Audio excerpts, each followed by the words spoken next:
కష్టతరంగా నడిపించబడుతూ పత్తూరు, తాళ్ళపల్లి, వెంటచింతల అలాగే మరి పరిసరాల్లో దేవుని పరిచయ నిమిత్తము బహుగా యూనిటీగా పరిచయ నిమిత్తం పరుగులెత్తుకుంటూ ప్రారంభం చేయబడి పరిచర్య ఈరోజు ఇలా ఉన్నది అంటే ఆనాడు విశ్వాసులు ఒక ఆసక్తితో ప్రార్థన చేశారు.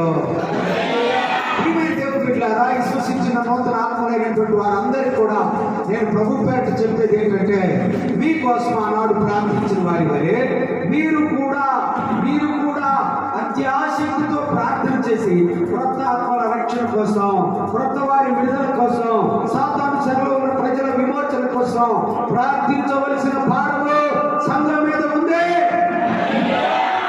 నాకంటూ ఎవరు లోకాన్ని లేరని పాట పాడటమే కాదు, నా ద్వారా కొందరైనా రక్షింపబడాలని దేవుడి వైపు చూచి విశ్వాసంతో ప్రార్థన చేయి. ఎన్నాళ్ళుంటా నీ అక్కర్లు, నీ అవసరతలు, నీ రోగాలు, నీ ఉద్యోగాలు, నీ బిడ్డల గురించే కాదు ప్రార్థన. సంఘం అంతా కూడా దైవ సేవకుని కోసము, నశించిపోయే ఆత్మల కోసము, ప్రపంచంలో ఉన్న ప్రతి వ్యక్తి ప్రభువులోనికి రావాలని, నరకము నుండి తప్పించబడాలని, పాతాళము నుండి విడిపించబడాలని, దేవుని రక్షణలోనికి రావాలని ప్రార్థన చేయాలి. ఎందుకు అంటే నీవు ఈ విధంగా ఈనాడు రక్షించబడ్డావు బట్టి మొదట నీ కోసం ప్రార్థన చేసిన వాళ్ళు ఉన్నారు. మనమందరం కూడా అపోస్తులు వేసిన పునాది మీద ఉన్న వాళ్ళం. అలాగే అపోస్తులు మన కోసం ప్రార్థన చేశారు, ప్రభువా రాబోయే తరాల్లో ఇంకా అనేకులు మారాలి, రక్షింపబడాలి. నువ్వు నేను ఎవరు ఎరగక మునిపే ఆనాడు వాళ్ళు విశ్వసించి ప్రార్థించారు. ఇప్పుడు నీవు నేను మనము ఇంకా క్రొత్త ఆత్మలు ఎవరని మనకు తెలియదు. ఎవరు రక్షింపబడతారో, ఎవరు మార్పు చెందుతారో, ఎవరు దేవుని రాజ్యానికి సొత్తుగా మార్చబడతారో మనకు తెలియనప్పటికీ ప్రార్థన చేయాలి. మేము దేవుని వాక్యం అనే విత్తనాలు విత్తుతున్నాం. కన్నీళ్లు విత్తుచూ పోవాడు సంతోషంతో పంట కోస్తాడని వాక్యం తెలియజేస్తుంది. కాబట్టి ఈ కడవ దినాలలో దేవుని సంఘం అత్యాశక్తితో ప్రార్థించవలసిన వారిగా ఉంటున్నారు. అత్యాశక్తితో ప్రార్థన చేశారు. మనకు మామూలుగా అత్యాశక్తి ఎప్పుడు వస్తుందంటే ఒక శాసనం బయలుదేరింది. అదేమిటి అంటే,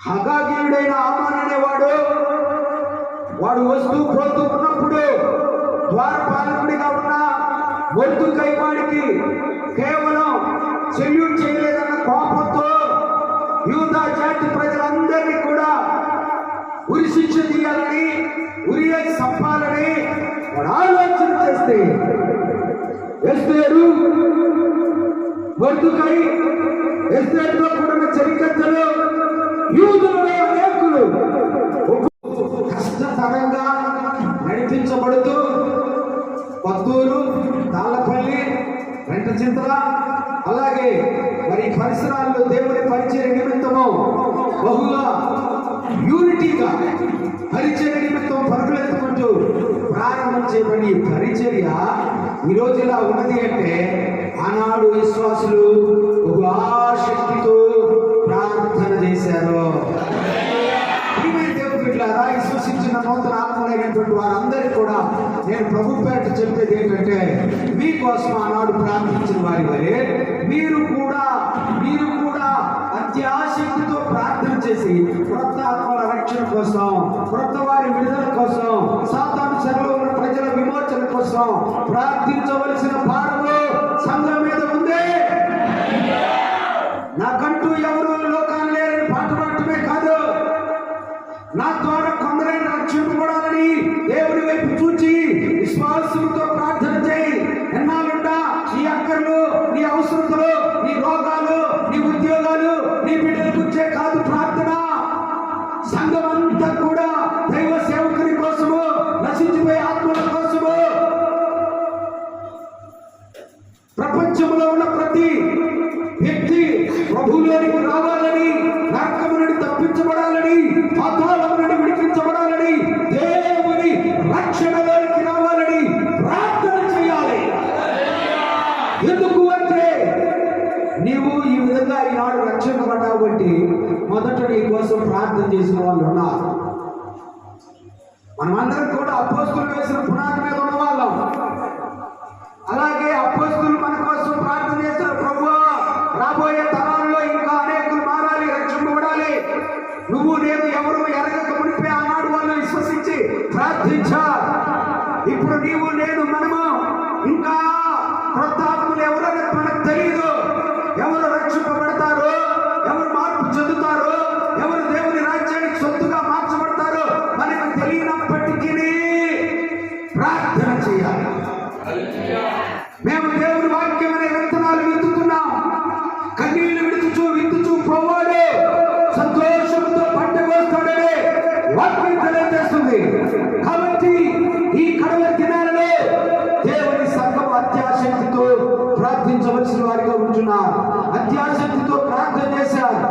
మనకు మామూలుగా అత్యాశక్తి ఎప్పుడు వస్తుందంటే ఒక శాసనం బయలుదేరింది. అదేమిటి అంటే హగాగీయుడైన ఆమాన్ అనేవాడు వాడు వస్తూ పోతూ ఉన్నప్పుడు ద్వారపాలకుడిగా ఉన్న మొర్దెకై వాడికి కేవలం సెల్యూట్ చేయలేదన్న కోపంతో యూదా జాతి ప్రజలందరినీ కూడా ఉరి శిక్ష తీయాలని, ఉరి చంపాలని వాడు ఆలోచన చేస్తే ఎస్తేరు మొర్దెకై ఎస్తేరుతో